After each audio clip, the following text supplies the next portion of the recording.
Avec nous, c'est toujours un plaisir de la recevoir et de partager avec elle le plateau. C'est docteur, on va dire, Feriel Merzouk. Alors elle est nutritionniste. Bonjour. Bonjour. Ça va? Ça va, merci. Vous allez bien? Excellent, merci. Ça y est, on s'est habitué à vous. Hein. Ça me fait plaisir, et moi de même d'ailleurs. Le plaisir est partagé. Alors, aujourd'hui, c'est le jeûne intermittent. Alors, qu'est-ce que le jeûne intermittent? Est-ce que c'est Ramadan, en quelque sorte? Pas vraiment.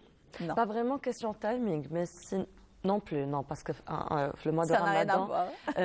Non, c'est un type de jeûne, un peu comme le jeûne de Ramadan qui est un jeûne religieux et qui est aussi une privation totale de consommation d'aliments, qu'ils soient liquides, caloriques ou pas caloriques, pendant un certain moment.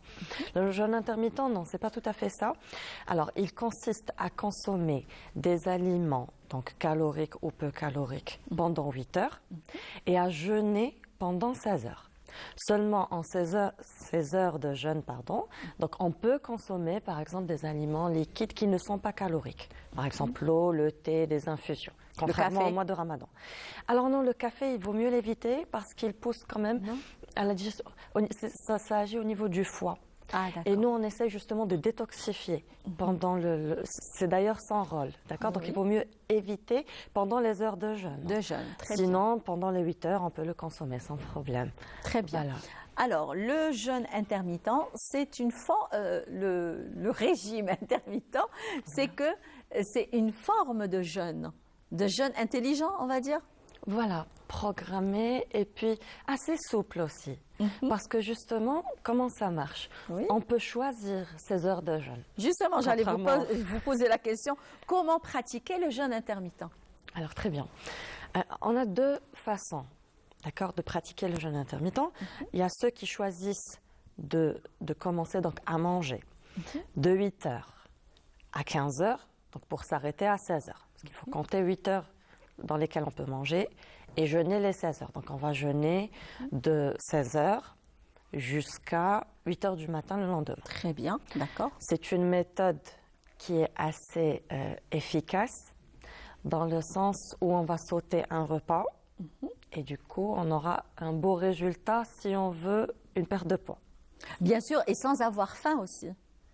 Puisqu'on peut prendre de l'eau, on peut prendre une tisane, par exemple, le soir. On peut prendre du thé le soir aussi. Infusions, il n'y a aucun problème. Donc, tout ce qui est liquide, on peut le prendre le soir. Oui et non, parce que la soupe est liquide, mais on n'y a pas droit.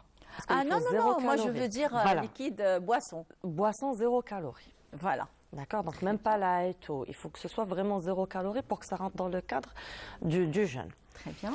Et sinon, on a la deuxième méthode, c'est-à-dire que on commence à jeûner, enfin, on commence plutôt à manger, excusez-moi, de midi jusqu'à 19 heures pour s'arrêter vers les coups de 20 heures.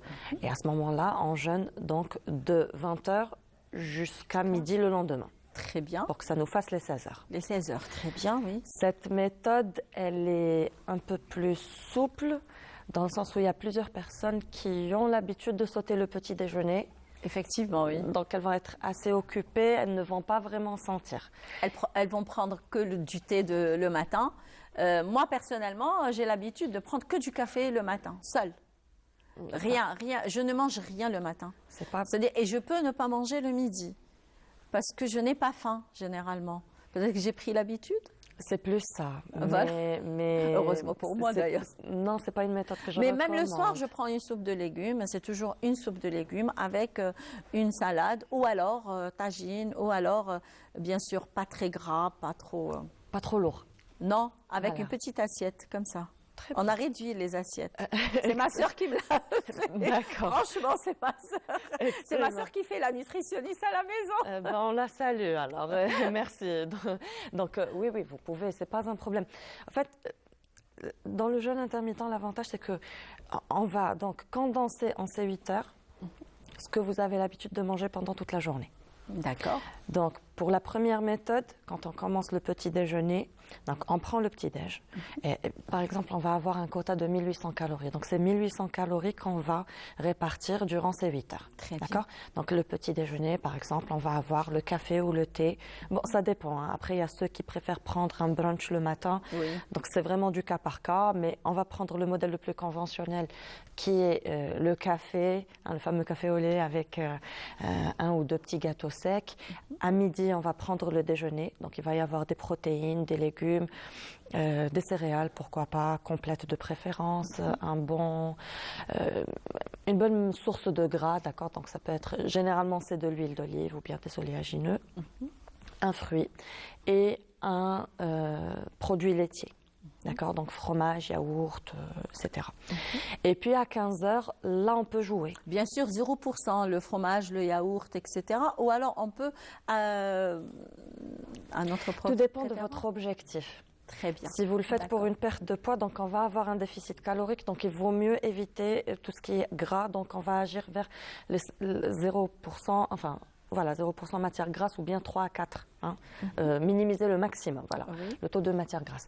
Après, si c'est juste pour le bien-être ou pour détoxifier, donc on peut aller voir un peu plus, il n'y a pas de problème, 12%, c'est pas un souci. Donc ça dépend vraiment de votre objectif. Très bien. Et puis on revient donc au repas de 15 heures. Donc là, on peut faire une espèce de salé-sucré si vous voulez. Donc on peut, si vous voulez, dîner plus tôt. Encore faut-il en avoir la possibilité, hein, question volume d'estomac parce qu'il est déjà rempli avec le déjeuner. Donc on peut prendre par exemple toujours une source de protéines ou bien une petite tartine par exemple avec du fromage, un peu de thon, pourquoi pas, et puis une bonne salade ou une petite soupe avec un petit café après. Voilà. Très bien. Alors, justement, il y a une collègue qui travaille à la régie et qui me pose la question, est-ce qu'un diabétique peut faire le jeûne intermittent? Non. Non, je ne recommande pas. Le jeûne intermittent ne convient qu'aux adultes en bonne santé. Très bien. Un diabétique, il peut tomber dans l'hypotension. Exactement, dans l'hypoglycémie. Excusez-moi, parce que je pensais justement même aux hypertendus. D'accord, non. Hypoglycémie, donc non, je ne recommande pas. Le jeûne intermittent convient aux adultes en bonne santé. Très bien. Tout ce qui est enfants, adolescents, femmes enceintes, femmes allaitantes, les personnes âgées, je ne recommande pas. Très bien. Alors, on me pose une autre question, justement. Alors, quand on commence le jeûne intermittent, par exemple, pour maigrir. D'accord. Alors, à partir de quel jour on peut, on va dire... constater les résultats. Voilà, exactement. On peut voir la différence. À partir du 4e jour, généralement. Très bien. Et pour avoir un résultat complet, on va patienter quand même une semaine. Très bien. Ben voilà, je pense que vous avez eu la réponse de Dr Meurzouk. Et c'est vrai, hein, c'est vrai. D'ailleurs, quand on commence un régime quelconque, donc on commence à voir le résultat à partir du 3e au 4e jour. Donc, ben voilà, donc on peut faire le jeûne intermittent. En plus de ça, c'est bon pour la santé. Hein, quand on prend des tisanes, généralement. Alors là, tout dépend encore une fois de la durée. Oui. Si on le fait à court terme, oui, il a des avantages. Combien de temps? Ça dépend voilà, la durée du jeûne intermittent. Ah ben voilà. Ça dépend encore une fois de votre objectif. Si vous le faites pour une perte de poids, donc là, on va aller une semaine, voire un mois. Mais après, il faut toujours casser un petit peu le rythme pour reprendre. Alors, le rythme qu'on casse, on peut c'est-à-dire, quelle est la durée, justement, quand on casse le rythme après un jeûne intermittent? Ça dépend de combien de poids vous voulez perdre. Ah, d'accord. Si on a 5 kilos à perdre, et que, comme par magie, on les a perdus les 2 semaines, les 2 premières semaines, on stabilise. Ah, très bien. Si c'est plus de 5 kilos à perdre, donc là, hein, on va aller tout doucement. C'est-à-dire, on va être à l'écoute de son corps. Très bien. Et puis, généralement... ce jeûne intermittent, lorsqu'il est pratiqué sur le long terme, il a des inconvénients, justement. Ah. Je vais citer d'abord les avantages et revenir aux inconvénients. Alors, attendez, avant de procéder, avant de citer justement les inconvénients et les avantages, c'est qu'on me pose une très bonne question. On me dit, est-ce que dans les 8 heures permises, est-ce qu'on peut se permettre tout se permettre pour manger. On peut manger n'importe quoi et n'importe... Là encore, une fois, ça dépend de Ça votre dépend objectif. de l'objectif. Si vous le faites pour Parce vous... que la personne qui m'a posé cette question, elle adore le chocolat. Donc moi, je pense que c'est à cause du chocolat qu'elle est en train de me poser la question. Oui, enfin, ça dépend de Je son ne vais pas objectif. citer le nom. Hein. D'accord. Ça dépend de son objectif. Si elle le fait pour une perte de poids, on va encore une fois avoir un régime qui est hypocalorique. Donc le chocolat, elle pourra se le permettre, mais donc réduire, par exemple prendre à 75% de de cacao. Voilà, c'est toujours moins sucré que le chocolat noir. Bien. Voilà, on va basculer vers le chocolat noir. Par contre, si c'est juste pour détoxifier, oui, elle peut manger ce qu'elle veut, il n'y a pas de problème. Voilà. Mais elle n'aura pas de perte de poids en parallèle.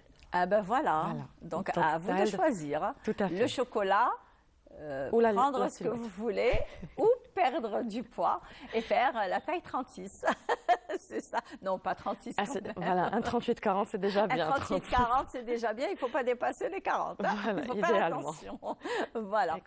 Donc, et là, les inconvénients et les avantages du jeûne intermittent. Alors, l'avantage du jeûne intermittent quand il est pratiqué en court terme, c'est qu'il permet de ne pas avoir de carence. C'est important. Et aussi de ne pas se fatiguer. Parce qu'on a quand même les 3 à 4 repas, ça va. On a aussi donc une amélioration de la digestion, du sommeil, de la qualité de la peau. Oui. Ça donne du tonus. Effectivement. Et on a aussi en parallèle une perte de poids. Les inconvénients lorsqu'il est pratiqué sur le long terme, c'est justement que ça peut induire des carences et une fonte musculaire. Et ça, c'est pas bon. Voilà, parce qu'on va aller puiser du glucose qui est dans le sucre, du glucose qui est dans le muscle, voilà. Et donc, c'est pas bon, d'accord. Il est important de garder sa masse musculaire, c'est important. Et puis aussi, ça désociabilise. Pourquoi ? Parce que surtout lorsqu'on fait donc du petit déjeuner jusqu'à 16 heures, après on peut être invité ou bien carrément se retrouver pour un repas familial le soir et puis être privé parce qu'on est en jeûne intermittent, vous voyez. Donc ça, c'est pas très pratique, c'est par rapport à ça. Mais sinon... Alors, sinon, il n'y a pas de problème. Vous voulez savoir ce que je fais, moi, quand je pratique? Oui, je ne le pratique pas du tout. Mais quand on fait, par exemple, attention à nous, et puis on est devant un repas bien copieux, en famille et tout, c'est très difficile de leur dire « je suis en régime ». Alors, on prend avec une petite quantité. Je prends, mais avec une petite quantité. Oui, c'est toujours mieux. Après, et sans pain. De préférence. Voilà. Après, ça dépend. Si c'est une occasion, moi je le dis à mes clientes, si c'est une occasion rare, vous êtes invité à un mariage ou une réception, vous pouvez choisir, vous choisissez l'aliment. Surtout quand des fois c'est des gâteaux. Et puis, vous avez vu les gâteaux qu'on présente actuellement, c'est des bibelot, ce n'est même plus des gâteaux. On n'a pas envie de les abîmer, oui, voilà, de les toucher. Et sinon, voilà. Alors là, il y a une espèce de curiosité. Peut-être que la personne ne va plus jamais revoir ce gâteau-là. Ouais. Il ne faut pas se frustrer. Prenez-le. Voilà. De préférence. Voilà. Et après, il y aura d'autres méthodes pour compenser. Une petite activité physique. Ou marcher, on va dire 20 minutes, 25 minutes. 30 par jour minimum. 30 par jour, c'est beaucoup mieux. Voilà, ça c'est le minimum. C'est juste pour le système cardiovasculaire. On commence à brûler du gras au-delà de 30 minutes d'activité. Donc ça dépend des écarts. Ça, c'est vrai, vous avez raison. Hein. Voilà. Vous avez vraiment raison. Hein. Et puis, donc, sinon, si c'est quelque chose qu'on a l'habitude de voir, on peut faire abstraction. Lâche le régime. Et après, quand on stabilise, et qu'on réintègre donc progressivement tous les aliments supprimés pendant le régime et que ça y est, la personne, c'est bon, elle a maintenu son poids santé ou bien le poids dont elle a voulu arrêter le régime, là après, elle pourra reprendre. Voilà. Et l'avantage, c'est qu'elle ne reprendra pas les kilos perdus. Eh bien voilà, vous ne reprendrez pas les kilos perdus, donc vous pouvez vous lancer au jeûne intermittent, mais avec précaution.